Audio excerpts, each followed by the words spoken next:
This podcast is called American Music Heritage. Here we will explore Western music history, pre-rock and roll American music, and American roots music. Bruce Springsteen once said that rock and roll reminds us that life is fun. I'd like to add to that what is printed on the back of the almighty dollar. E pluribus unum. Out of many come one. And I think that rock and roll is a perfect example of the melting pot of our society. And so going from that perspective, I'd like to introduce all of the things that come together at a spearhead before 1950s rock and roll emerged. And so we're going to actually take a big leap here and look at close to 1,000 years worth of music in a very fast period of time. Let's take a look at a couple of slides from the realm of visual art. This first slide was painted in antiquity, and you can see that there is definitely a human form. There's a serpent, there's a couple of birds, and what looks to be a mountain and some plants. However, the artist in this case makes no effort to make a clear, precise, pictorial rendition of what the artist sees in reality. When we compare that to the Mona Lisa, which was painted around 1500, you can see that Da Vinci makes an effort to get a very close to reality depiction of what it is that he's trying to represent. Compare that to this Picasso, where all the elements of reality are there, they're just not quite in the right order or in the right place. This is Cubism, 1937. So we see from antiquity in the first slide where the presentation of reality is not quite apparent, to the Mona Lisa where it's more apparent, to 1937 Picasso where reality is completely destroyed and distorted. We can say that there's definitely a track of stylistic development. Well, this happens in music as well. It's just not quite as apparent, I don't think. It's a little bit more subtle. And there are many, many, many factors that come into play. And what I'm going to try to do is illustrate some of those factors and how they come together to form some basic currents in American music in the earlier part of the 20th century, which predates rock and roll. Let's listen to excerpts of the following series of songs. And just thinking about what I showed you with the 3 slides, think about how dramatic the development of this music is. These tracks are taken in order. Spodioti from 50s, With and Without You from the 60s, Immigrant Song from the 70s, Lucky Star the 80s, and the example from the 1990s being the final example. Down in New Orleans where everything's fine, all them cats is drinking that wine, drinking that mess, their delight. But when it gets drunk, start singing all night, drinking wine, spodioti, drink wine, mop, mop, wine, spodioti, drink wine, mop, mop, wine, spodioti, drink wine, mop, mop, pass that bottle to me. We were talking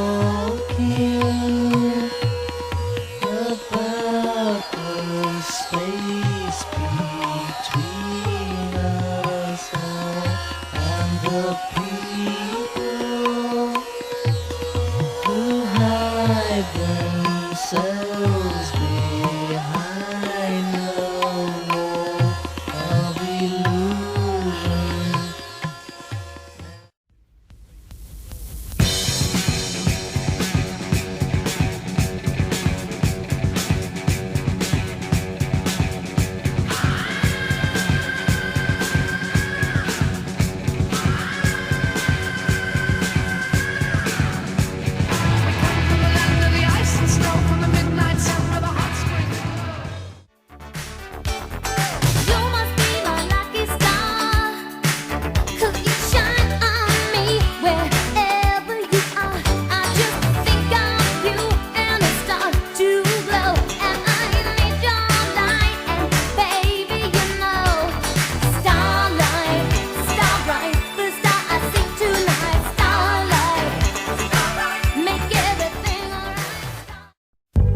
Now this one dedicated to the man them call MacGyver. And no 007 James Bond spy man inside the area. Maximum respect to the man them call Ice Cube. And no bus no deuce, no 3, 8, but 4, 4. Wicked.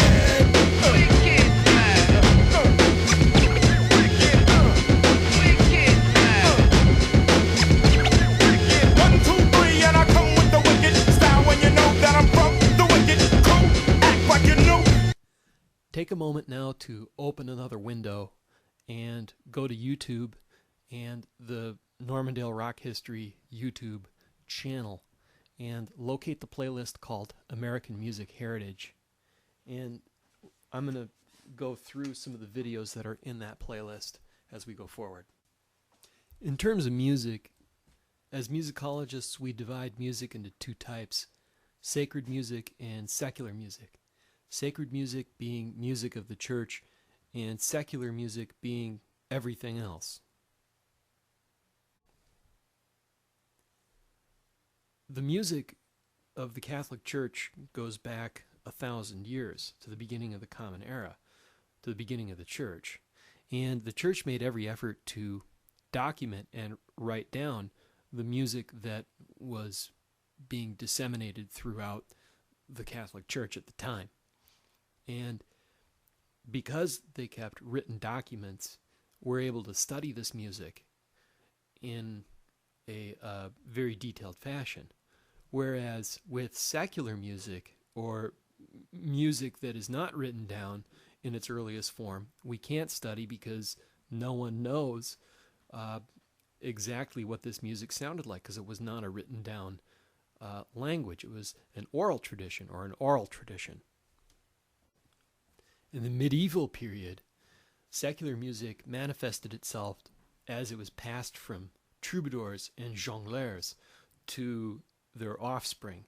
In this way, music is a craft, and it's like, you know, a contractor who is a framer or a painter, you know, a musician. It's a skill that you learn, and you survive based on this skill. And troubadours and jongleurs would tell story through song and in part keep oral histories and traditions alive in their epic tales. When it comes to troubadour and jongleur music, there are many different instruments that are identified as being used, but pretty much whatever you have available. But the simplest style includes the voice and a lute accompaniment. A lute is like a guitar, but it may have many more strings, up to 18 or 19 strings. Instrumental dance ensembles in the medieval period are also common. Dancing throughout history has been a form of social entertainment and interaction. We need music to dance, and so instrumental dance ensembles are common. When it comes to lyrics, chivalry and love and clever plays on words are not uncommon. The connection to the modern era is quite simple. If you think about it, voice and guitar. How far is that away from rock and roll, really? Lyric themes, love songs, instrumental dance ensembles, dancing. So lyric content and instrumentation are not that much different than rock and roll. And so we can think about secular music as far back as the Middle Ages as being a form of entertainment and music that is designed to be consumed in the moment. I've selected two examples of medieval music from the Medieval Repertory on YouTube, and you can find them in the playlist. The medieval French song by Guillaume de Machaut, and then there's another example called Lilium Lyra, medieval music by troubadours. Just listen to a little bit of each of these to get an idea about what this music sounds like. We move on to Renaissance secular Western music, 1450 to 1600, thereabouts. Remember the term homophonic, meaning one sound, one melody, one accompaniment. This is the essence of what rock and roll is. This music contrasts that in that it's polyphonic, in other words, many sounds. If you can think of Row, Row, Row Your Boat as an example of polyphonic, you can begin the song at many different points in the melody and have multiple groups singing the song at different times, and it's quite entertaining to do this. Well, that's the essence of Renaissance secular Western music. The music is polyphonic and typically a cappella. A cappella meaning voice only, no accompaniment. The lyric themes are clever and tricky, and these composers love to use, as the guy says in one of the videos, the double entendre. The double entendre meaning that there are multiple meanings for a given word. And in most cases, it's sexually suggestive or lewd somehow, or features adult themes. Listen to Fairphilus and you'll hear what I'm talking about. Think about a sexual manifestation of the lyric component where they go off on this polyphonic up and down, up and down, up and down, up and down, and see if you can pick up on what this song is really about, in fact. Baroque Western music, 1600 to 1750. This style faded out with the death of J.S. Bach. The style, once again, like Renaissance, is polyphonic and can have vocals, but instrumental accompaniment is pretty common. Here we enter the development of the solo aria, which is, in a sense, if you can just think about it in simple terms, a solo song. In other words, a song for the voice with instrumental accompaniment. Isn't that what rock and roll, as in essence, is? Okay? In the Baroque period, however, you can think of there being regional styles. In other words, German music is going to be different than French, different than British, and different than Italian. And so I like to describe these as Eurozone regional styles. Also, important to note that with medieval secular music, you saw in the previous slide that dance ensembles are really common in this period. And you'll see in the YouTube channel, I've selected examples of Baroque dance. Classical secular Western music, 1750 to 1827. Homophonic music. This generation of composers elected to go a different route. They were sick and tired of hundreds of years of polyphonic music, and so adopting homophonic music as a way to go is a dramatic change in music history.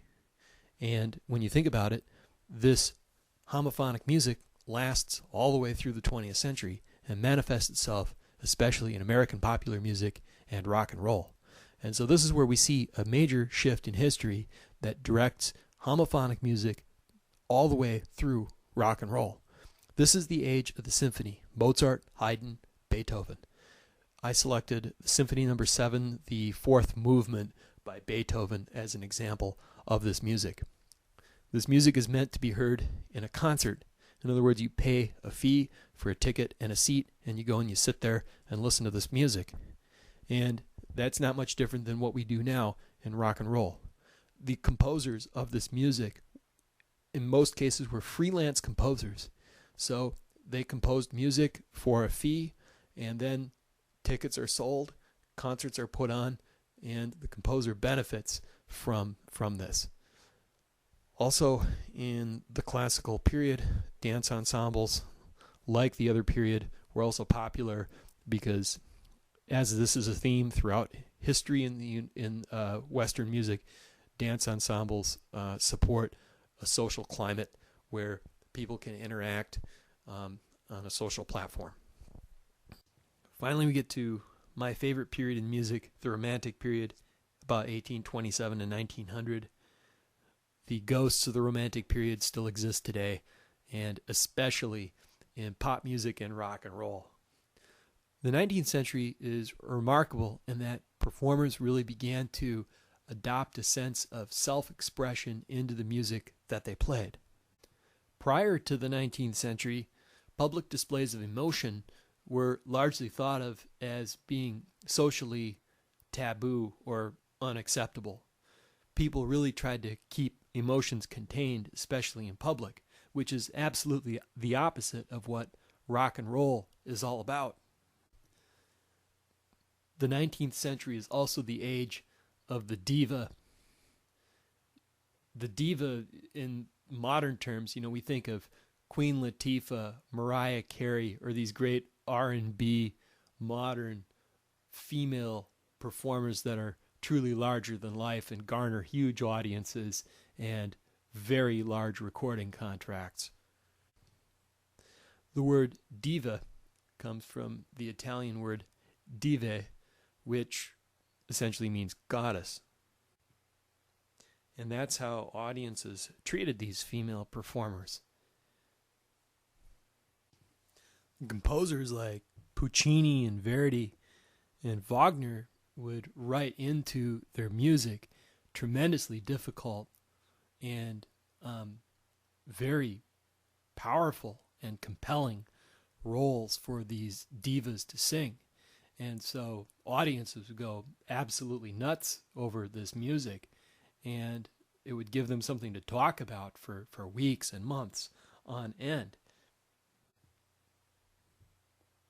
The 19th century is also thought of as the age of excess. A lot of ways, in the same ways that the 1970s era in rock history is thought of to be an age of excess. Think about that famous Eagles lyric, "Everything, all the time," from the song Life in the Fast Lane. Well, this is true of the 19th century in music especially. Composers writing music that is very difficult and requires tremendous amounts of virtuosity and self-expression in order to make sense out of it. So we have this direct connection between 19th century self-expression and the essence of what rock and roll is, and the solo performer, as I said with the diva, that we have this definite correlation here in terms of Western music history. This term parlor music refers to music that is to be performed in the home. Now, this music will eventually manifest itself in early 20th century American music as Tin Pan Alley music.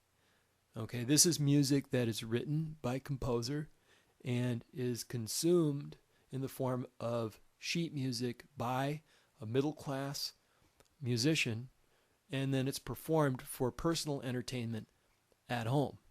So if you can imagine that cycle, you hear a song, you want to play that song, you go buy the sheet music, you sit at the piano and you play, and with your friends you sing this new work that is available through publishing.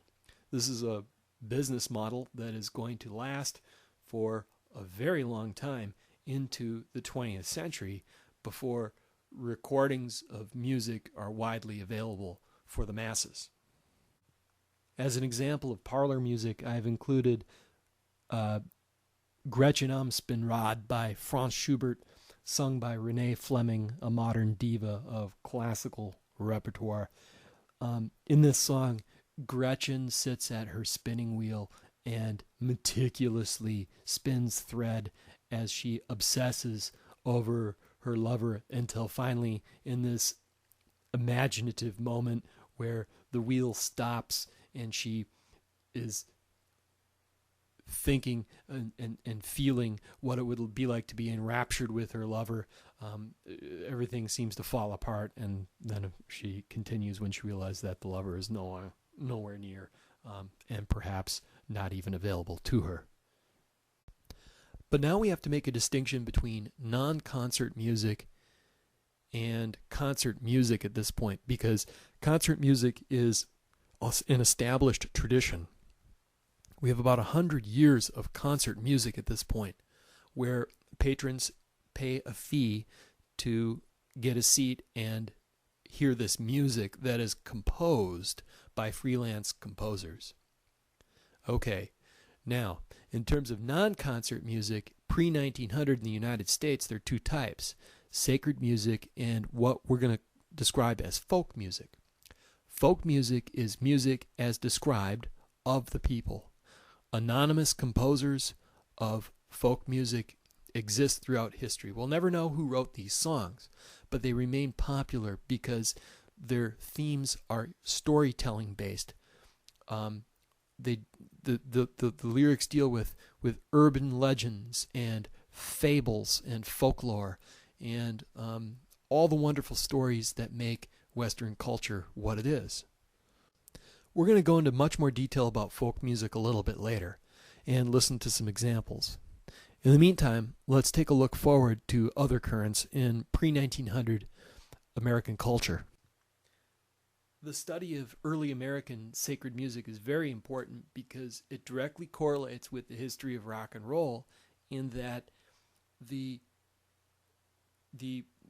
Protestants that brought this music to the United States eventually taught this music to African slaves, and those people, through abolitionism, and when they were emancipated and freed, they turned this music into a black gospel music, adopting some of the sensibilities from white gospel music.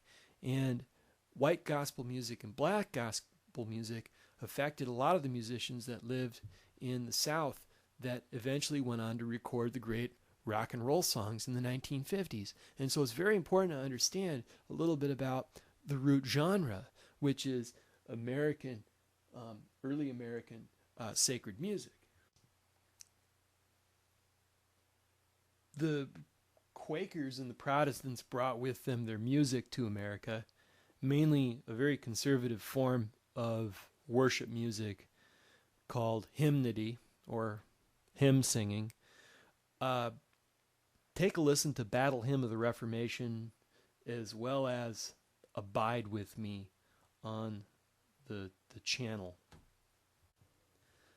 The Protestants had many offshoots into the 19th century, one of them being the Shakers. And the Shakers went south and formed another kind of religion where the Shakers took a vow of celibacy, and they're widely known for their quivering and shaking dances. And there's an example here, The River of Love, which is a traditional Shaker song done in Shaker style. In recent times, shape note singing has garnered a certain amount of attention because of the popularity it has achieved through major motion pictures. But it's important to note that shape note singing is a written language that is new to the United States at about the turn of the century. It's accredited to have become codified in about 1801.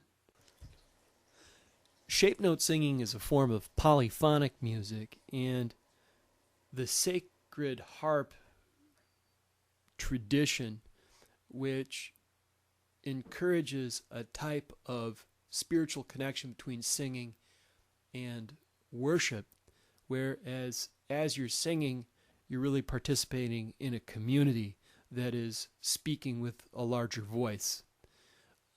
This is an important concept because that's precisely what folk musicians attempt to do in sing-alongs, and we're going to see this trend many times throughout rock and roll history too. Shape note singing allows even the most amateur of musicians to enjoy very complex polyphonic music, and that music only allows for certain notes to happen, and as a result, anyone can kind of sing any part, and the congregation is divided up according to whether they sing a low voice, a medium voice, or females that sing high voice or medium voice. And the conductor or the cantor will simply conduct from the center. And listen to the example on the YouTube channel. It's, I think, really pretty clear that this music is very complex and it has a certain sensibility to it. Not only did Europeans bring their music to the colonies, but the slaves brought music as well. The main difference is that the slaves were not allowed to bring their musical instruments. They could only bring their ideas that they had in their minds as they made the journey across the ocean. As you can see from this chart, the slaves that wound up in the British colonies of North America came from West Africa. Go to the YouTube channel and look up West African music, and you'll find a video called African Music from Bafut Martin for Aqua Qua. And when you listen to this example, you'll hear glissando and pitch sliding. And you also hear percussion as instrumental accompaniment to this. Okay, so we have drums and vocals, a lead vocalist with drums. And note what sounds like almost improvisatory in the way that she slides up and down in pitch. Next, check out the djembe master Balakara Kande, and you'll hear very complex polyphonic percussion. Remember, polyphonic means many sounds. And here, each drum is really operating independently, and the interaction between the ensemble is quite extraordinary. Some West African stringed instruments are similar to the guitar, for instance, the ganje. You can see in the video, Ghana Music Ganje songs, you can see that this instrument has a resonating chamber like a guitar. It has a hole in it, and it has a neck with a string on it, and it's bowed.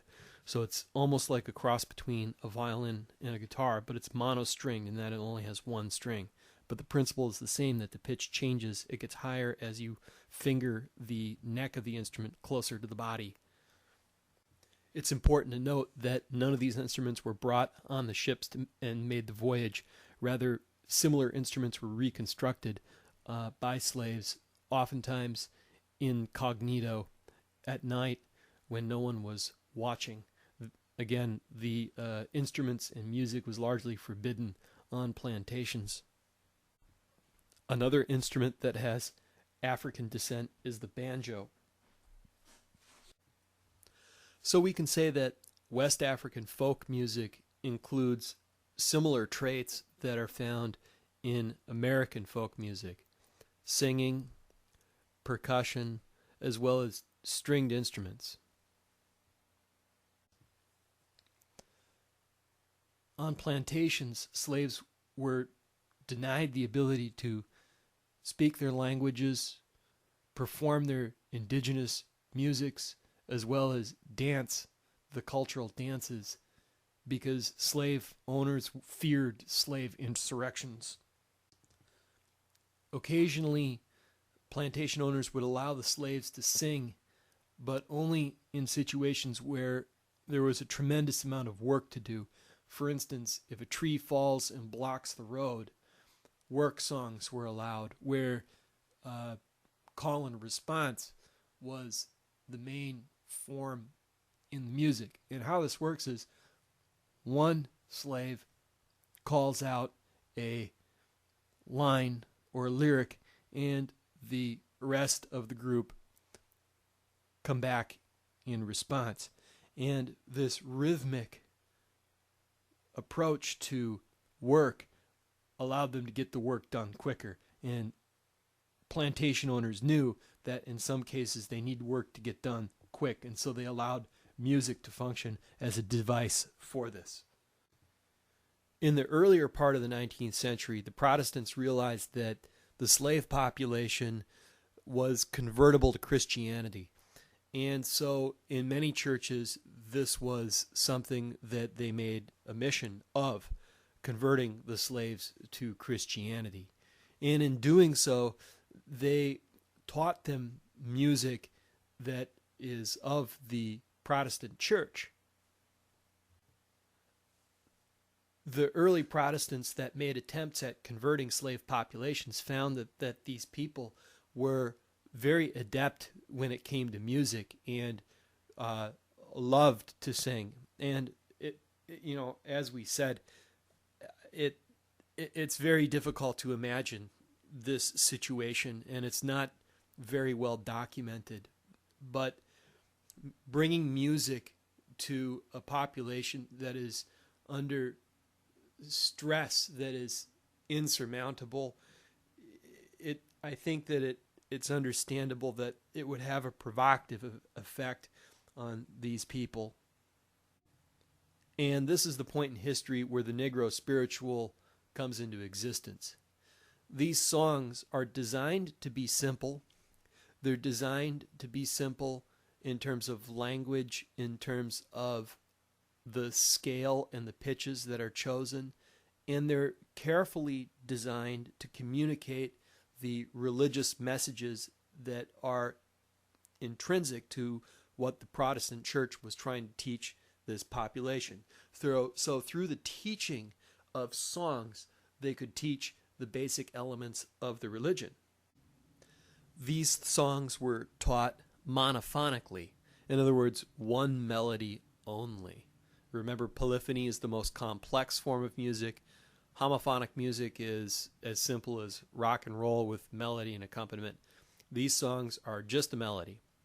And the examples that you're going to encounter on the YouTube channel under Spirituals do feature a piano accompaniment, but know that originally these songs were monophonic and that they were taught as just a single melody with the words to the song. Listen to Paul Robeson and listen to Mahalia Jackson, these two singers in the earlier part of the 20th century recorded this music.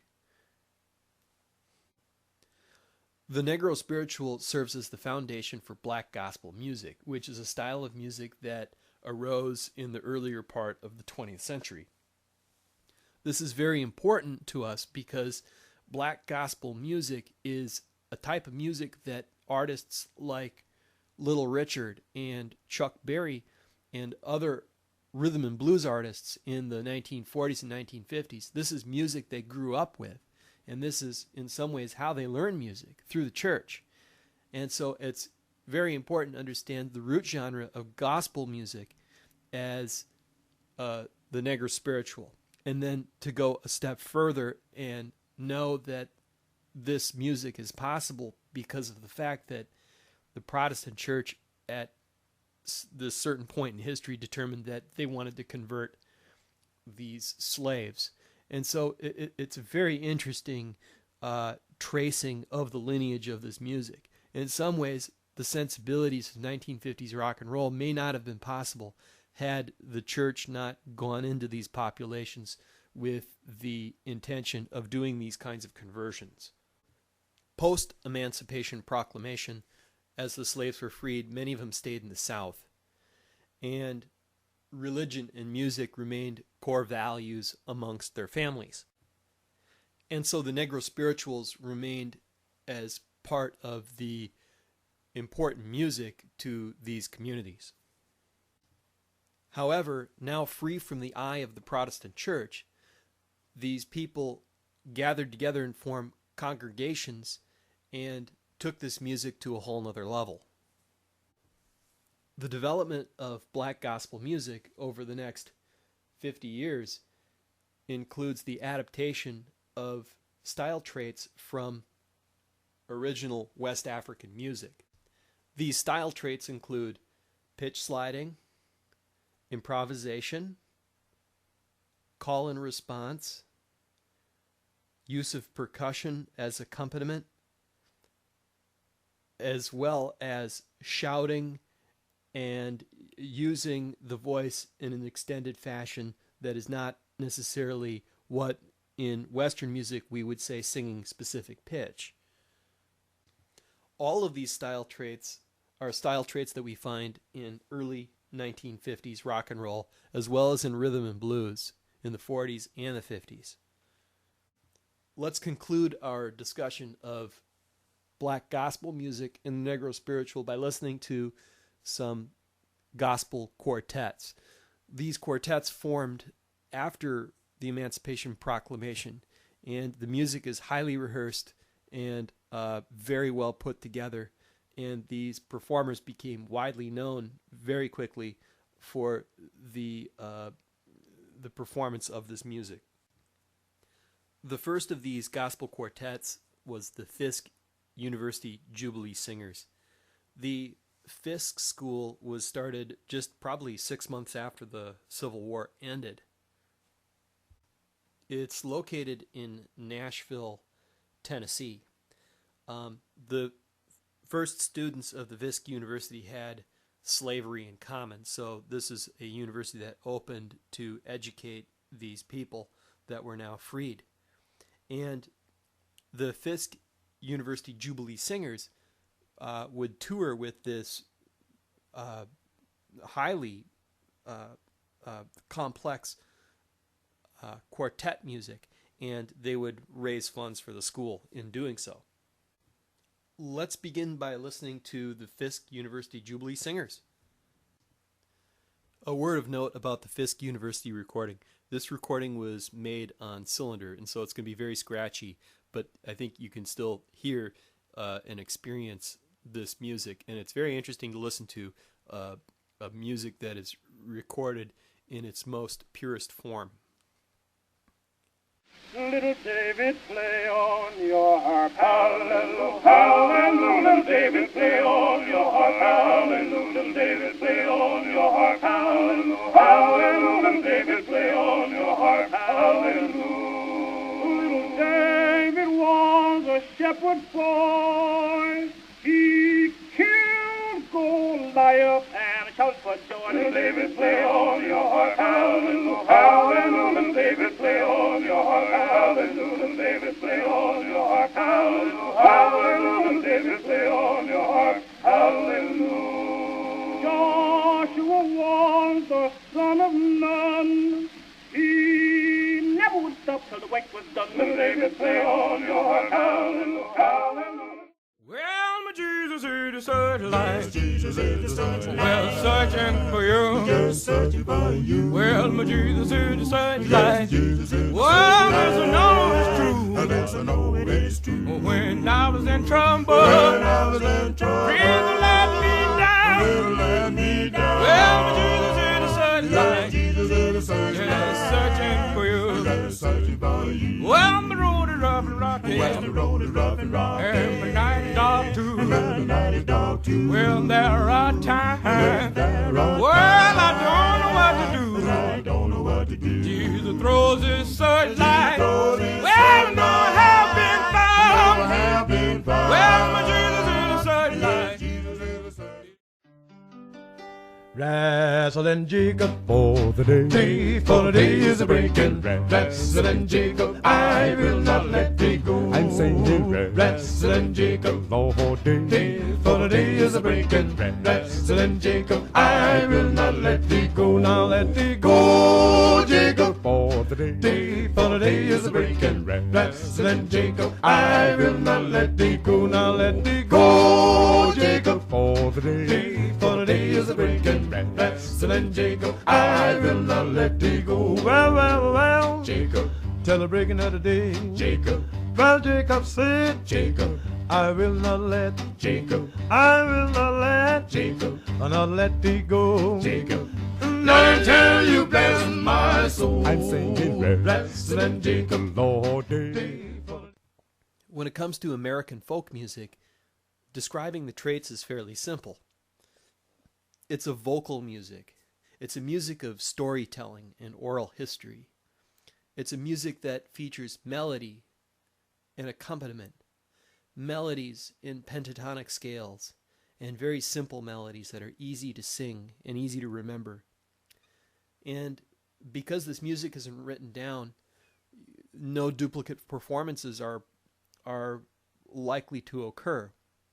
Even the words can change slightly, or the harmonies that are used can change slightly, or the melodies will be changed slightly.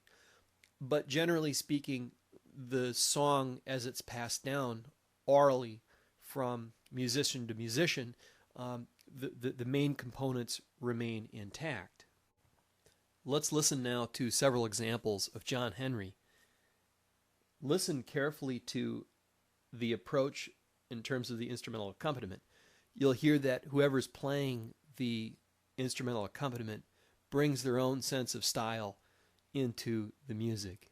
And so the musician's personality has a tremendous effect on the way that this music is conveyed. Personal choices include how fast the song is, how slow the song is, the delivery of the lyrics, and whether or not to have backup vocals or to have two lead singers in harmony. And you'll hear this. This tune is about a railroad worker and the kind of experiences that these people encountered in the 19th century. This work is extremely dangerous and involved removing parts of mountains and hills, and it also involved interaction between bosses and workers, other workers, as well as family life.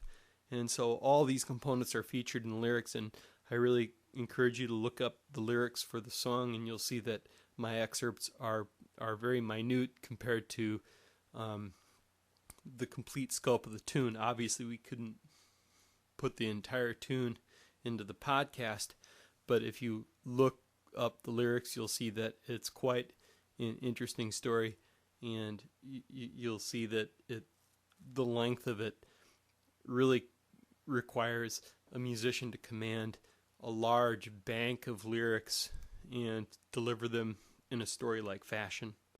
The first example is a historic recording that was made by the Smithsonian Archives, and it's a banjo and I believe a violin accompaniment. This recording was done in Appalachia, I believe in the 1940s.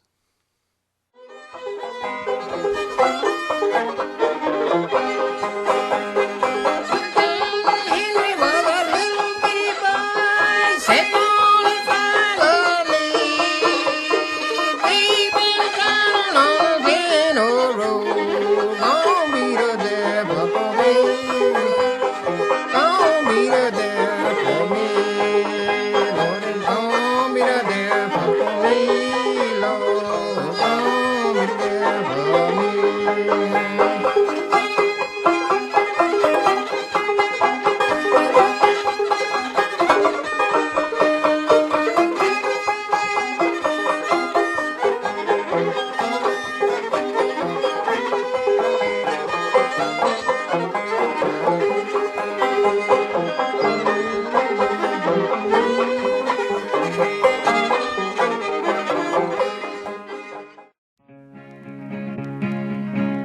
John Henry, when he was a baby, sitting on his mammy's knee, picked up a hammer in the little right hand, said, "Hammer'll be the death of me, me, me.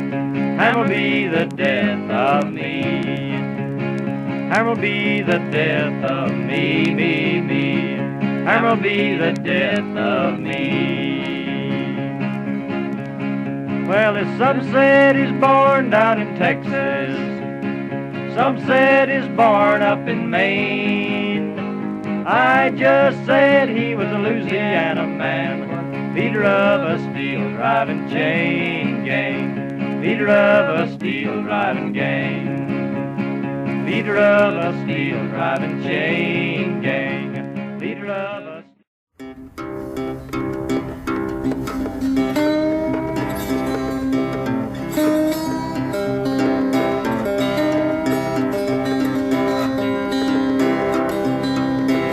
John Henry was a baby boy, sitting on his mama's knee. Said a big bent tunnel on the sea, no road's gonna be the death of me. Well, it's gonna be the death of me. Well, it's gonna be the death of me. Thought it's gonna be the death of me.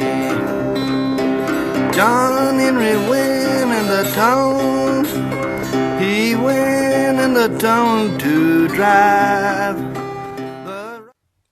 Folk music is still alive today and going strong. As a matter of fact, if you go to the YouTube channel and you listen to, under folk music, the Edmund Fitzgerald song, there's a little video presentation before that, but this is a song that tells the story of the sinking of the Edmund Fitzgerald in Lake Superior. It's part of Minnesota history, and it's a wonderful example of how this music is still alive and still telling the important stories that are meaningful to our culture, especially the Edmund Fitzgerald as Minnesotans. When you hear this song, I think you'll connect right away with this music and with this story. Stephen Collins Foster is thought of as the American folk composer. Notice his dates. He died young. If you take a look, 38 years old, very young. But anyways, he composed music that is Americana in its themes. Camptown Races, Oh Susanna, which is a Gold Rush song. This composer tried to compose and create music that is American in its subject matter. And to a certain degree, he was tremendously successful in that his music is still today used all over pop culture and is sung by, students and children and adults as well. There's some of the most memorable tunes, some of the tunes we learned first as children.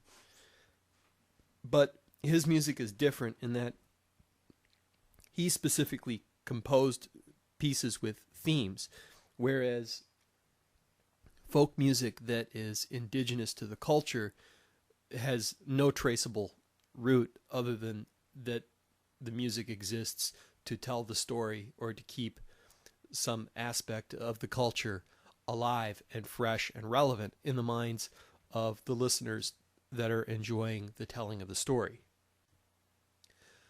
The pre-1900s folk music serves as the basis for country and western music that developed in the 20th century. This music is important because it serves as one of the legs of early rock and roll in the 1950s.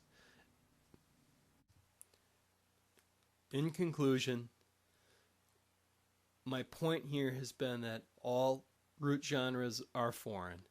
They're either European or they are West African. There are three main branches of early American music emerging out of the 19th century. Each of these branches is cross-related, and it's very difficult to define any one as a pure form because all of them are interrelated. However, we can identify three. Number one, American popular music. This music has its root genre in European concert music. Number two, blues, gospel, and rhythm and blues. This music has its root genre in sacred music through the Negro spiritual. Number three, country and western. This music has its root genre in folk music. These three areas are going to manifest themselves in rock and roll in the 1950s, especially after 1955. All of this music that has come to our shores is foreign music, and all of this music has sort of codified, condensed itself into a unique style that we call rock and roll that is ambitious, it is malevolent, it is audacious, and it is innovative, and it is any other adjective you can really think of. But the important thing is that it comes back to what I said earlier, e pluribus unum, out of all come one. And out of all of the things that make this country great comes one music. And it is whatever it needs to be. And in 1950s era, it happens to be one thing. And in the 1960s, it happens to be another thing. But it is a music that is reflective upon whatever decade or whatever it happens to be that it reflects. And we're going to see this throughout the remainder of the course. And so I hope you enjoyed this lecture, and thank you.